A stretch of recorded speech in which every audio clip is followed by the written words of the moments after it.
Welcome into another edition of the Redraft. I'm Ros Gold-Onwude. I'm joined by Andrew Lopez, and Tim Bontemps is in the building today. We're going to redraft the 2011 class. So will Kyrie Irving go number one overall again? Let's find out. I'm going to start with you, Tim. Pressure's on. Who you got for number one draft pick?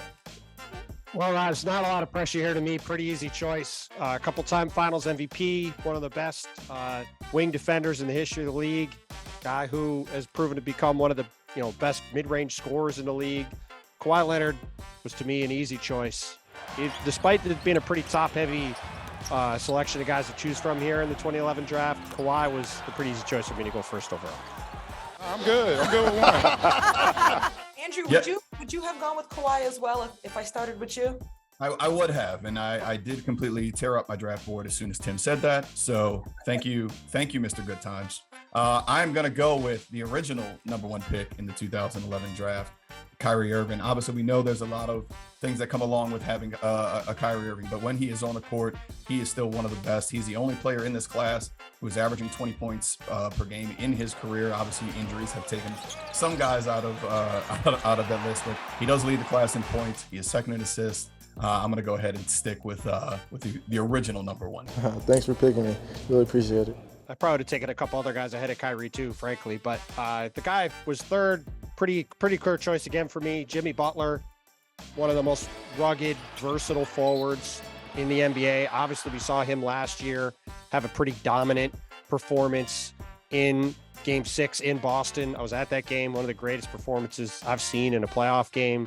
A guy who's come up big in playoff situations time and time again. Again, in today's NBA, you can't have enough versatile wing play. I'm just messing with stuff to make the internet mad. That was my goal this summer, and it worked. Yeah, my second one, again, I think I wrestled with Kyrie and Jimmy there before sliding to Kyrie. So with my pick, I'm going to go with Klay Thompson. I think the best shooter in this class. Obviously, Klay, has missed a lot of time with injuries. Missed the 2 years straight, but the 4 years he was playing, they won some finals. So I think I get a guy who knows how to win here. He's third in points in this class, despite being out of the top 10 in games played. Again, a guy who knows how to win. Oh man, that felt good to be honest. Yeah, that's pretty good. I would have had Klay ahead of Kyrie. That was at least the third guy. The debate would have started at 4, and the guy I would have gone back and forth on is the guy I'm taking 5th, who's Kemba Walker. Obviously, his knee at this point has become a bit of a problem. Might be at the end of his career, but Kemba at his peak was one of the elite pick and roll point guards in the league, was playing on a moribund Charlotte team that didn't have anything around him, so he didn't get a chance to have the highs in the playoffs of some of these other guys. But in his first year in Boston in the bubble, you saw them get to the conference finals, were within a couple shots of making it to the NBA finals. And Kemba was really the guy who was leading that team. He tore Philly apart in the first round.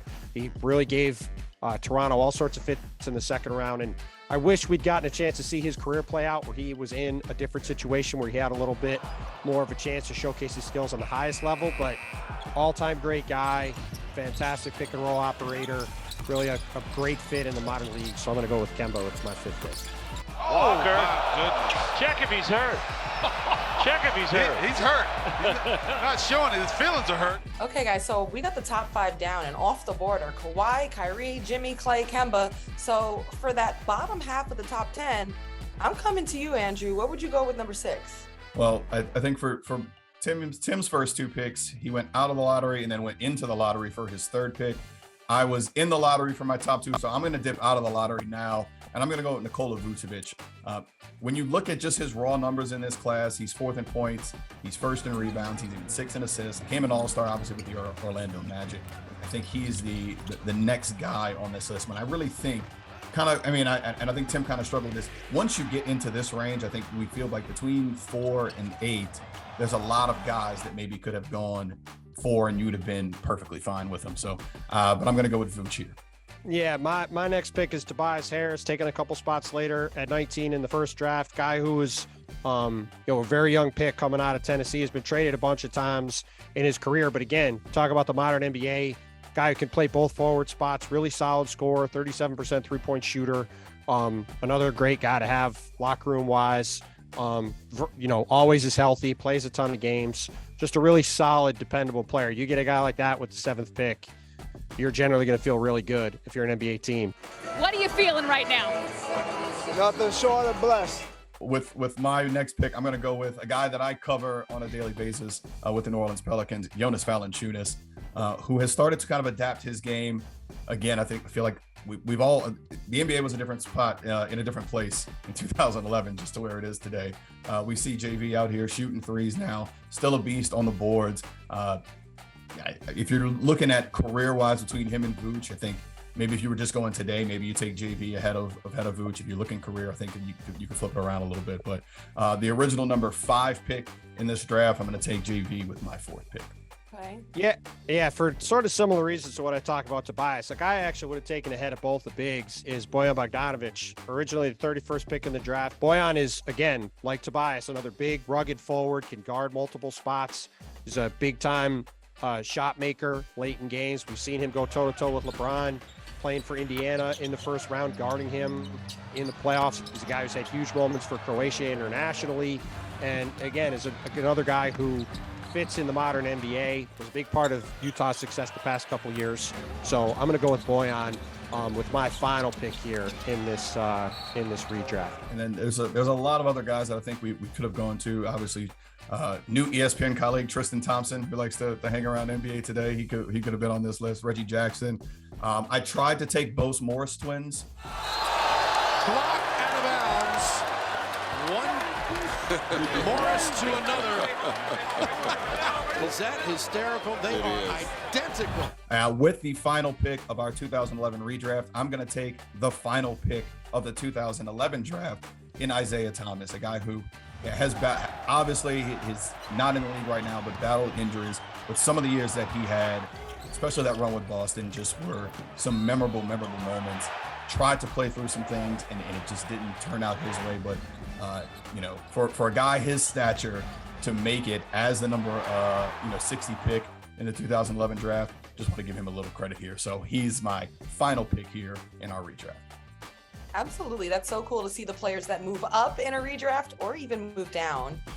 You know what they say, like hindsight is 20/20. Is that how that goes? What grade would you give it? Like, would you give them, now that we've seen them kind of play out a little, would you give this class an A, an A-, a B-?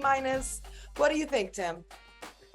I would probably say a solid B, really high-end talent at the top. It's not the same as, say, the 2003 class or some of these ones where you have truly elite high-end talent, but still, you got 4 or 5 guys are going to be in the Hall of Fame, multiple-time All-Stars later on. I would say a solid B. Yeah, and I think the injuries kind of with this group is where you start to look at where this thing could have gone from a B to an A. Just with, Kawhi, Kemba, obviously with Isaiah Thomas. So Clay, where was Clay if he, Clay didn't go higher if he doesn't miss Kyrie and Jimmy miss a bunch of time too. So certainly a lot of guys with health issues. Right. So, when you look at 1-2 in games played, I think it was Tobias and Vooch. They have been the consistent guys, and then there's just a little bit of drop off there. So I think there's a lot of what if there in terms of the injuries, but talent wise, definitely deserves that B+. Awesome. Well, thank you guys for your insights. I love chatting with you about